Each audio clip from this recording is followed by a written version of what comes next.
नमस्कार दोस्तों, आप भी राजस्थान से इस वीडियो को देख रहे हैं तो आपको बता दूं कि 1 अप्रैल से राजस्थान में 10 घोषणा लागू होने वाली है। नए महीने से आपको अब ज्यादा पैसे मिलेंगे। आप भी राजस्थान के निवासी है तो राजस्थान में 1 अप्रैल से सरकार की कई सारी घोषणाएं लागू होने वाली है। हर महीने अब ज्यादा पैसे आपके खाते में आएंगे। कौन कौन सी घोषणाएं लागू होगी तो सबसे पहले है कि 1 अप्रैल से मनरेगा में मिलेगी ज्यादा मजदूरी।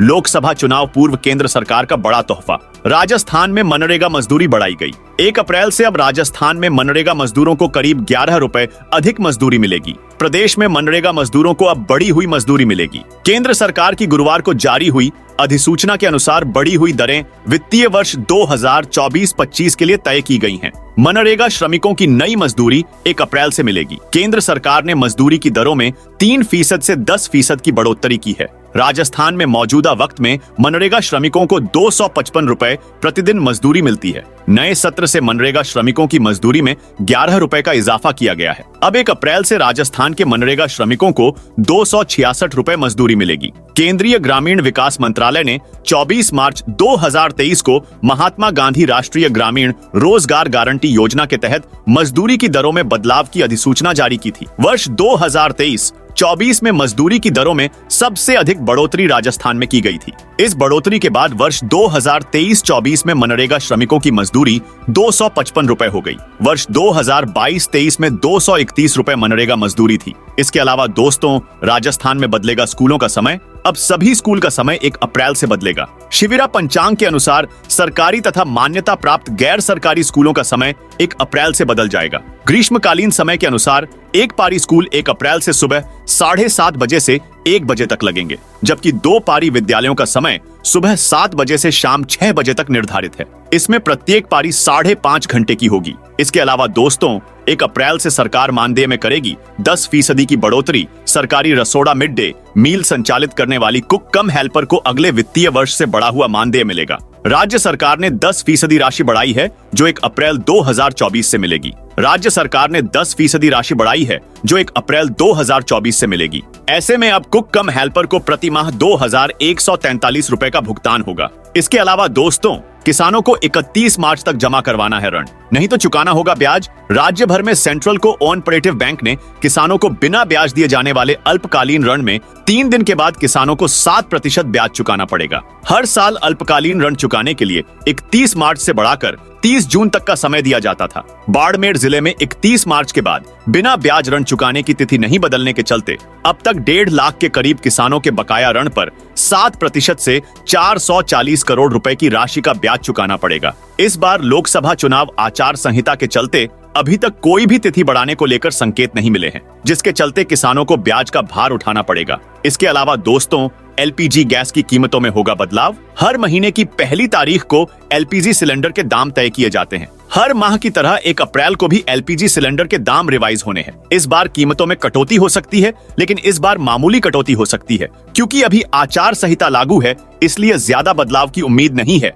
इसके अलावा दोस्तों, 31 मार्च तक जमा करने पर मिलेगी ब्याज में छूट। 31 मार्च 2023 तक की बकाया राशि वाले एवं इस अवधि तक कटे हुए कनेक्शनों को पुनः जुड़वाने के लिए बकाया राशि एक मुश्त जमा करने पर ब्याज में 100% की छूट प्रदान की जाएगी। जोधपुर डिस्कॉम बाड़मेर के अधीक्षण अभियंता अशोक मीना ने बताया कि घरेलू एवं कृषि श्रेणी सहित अन्य श्रेणी के विद्युत उपभोक्ताओं के कटे हुए कनेक्शनों की बकाया राशि की वसूली के लिए डिस्कॉम की ओर से एमनेस्टी योजना लागू की गई है। इसमें 31 मार्च 2023 तक की बकाया राशि एक मुश्त जमा कराने पर अब 30 सितंबर तक ब्याज एवं पेनल्टी में 100% छूट प्रदान की जाएगी। साथ ही कटे हुए कनेक्शन की राशि जमा करवाकर विद्युत कनेक्शन जुड़वाए जा सकते हैं। इसके अलावा दोस्तों, पैन आधार लिंक की लास्ट डेट 31 मार्च। पैन कार्ड को आधार कार्ड से लिंक करना अनिवार्य कर दिया गया है। पैन को आधार से लिंक करने की डेडलाइन 31 मार्च 2024 है। अगर पैन को आधार कार्ड से लिंक नहीं किया गया तो पैन नंबर रद्द हो जाएगा,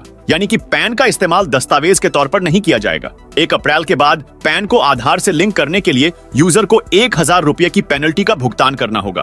पेनल्टी से बचने के लिए यूजर को 31 मार्च 2024 तक अपने पैन कार्ड को आधार से लिंक करवा लेना चाहिए। इसके अलावा दोस्तों, 1 अप्रैल से मिलेंगे EDL-IRC। लाइसेंस बनाने वाले और वाहन खरीदने वाले लोगों को अब 1 अप्रैल से स्मार्ट RC और लाइसेंस के लिए 200 रुपए नहीं देने होंगे। इनकी जगह अब लोगों को IDL-IRC मिलेगी। आवेदक चाहें तो आई मित्र प्लस मशीन से प्लास्टिक कार्ड पर प्रिंट भी ले सकेगा। इसके लिए आरटीओ और डीटीओ ऑफिस में आई मित्र कियोस्क लगाए जाएंगे। इसके अलावा दोस्तों, अप्रैल से महंगी हो जाएंगी ये गाड़ियां।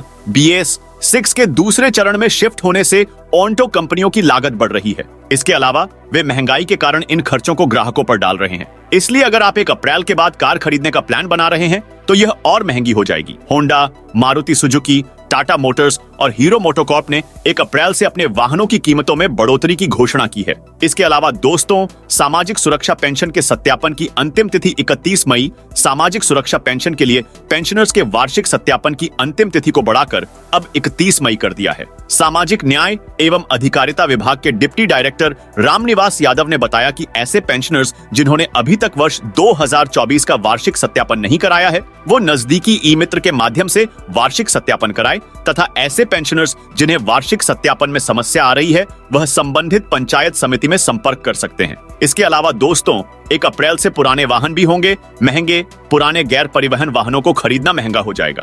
1 अप्रैल से पुराने 2 पहिया और 4 पहिया वाहनों को ट्रांसफर कराने पर एक बारिय टैक्स का 25% टैक्स चुकाना होगा। अभी तक पुराने वाहनों के ट्रांसफर पर एक बारिय टैक्स का 12.5% टैक्स लिया जाता है। गत वर्ष सरकार ने 50% छूट दी थी। 31 मार्च को छूट की अवधि समाप्त हो जाएगी। परिवहन विभाग का साइन सॉफ्टवेयर 1 अप्रैल से 25% टैक्स वसूलेगा। इससे जनता पर अतिरिक्त भार आएगा। इसके अलावा दोस्तों, फास्टैग केवाईसी है अनिवार्य। 1 अप्रैल 2024 से फास्टैग से जुड़े नियमों में बदलाव हो रहा है। अगर आप 31 मार्च 2024 तक फास्टैग केवाईसी को अपडेट नहीं करवाते हैं तो अगले महीने से आपको दिक्कत का सामना करना पड़ सकता है। दरअसल बिना केवाईसी वाले फास्टैग को बैंक डीएक्टिव कर देगी। इसका मतलब है कि अगर फास्टैग में बैलेंस है तब भी उसके जरिए भुगतान नहीं होगा। NHAI ने फास्टैग केवाईसी को अनिवार्य कर दिया है। इसके अलावा दोस्तों, पालनहार योजना में 2024 मार्च तक कराना होगा वार्षिक सत्यापन। पालनहार योजना के तहत शैक्षणिक सत्र 2023-24 के लिए आवेदक 2024 मार्च तक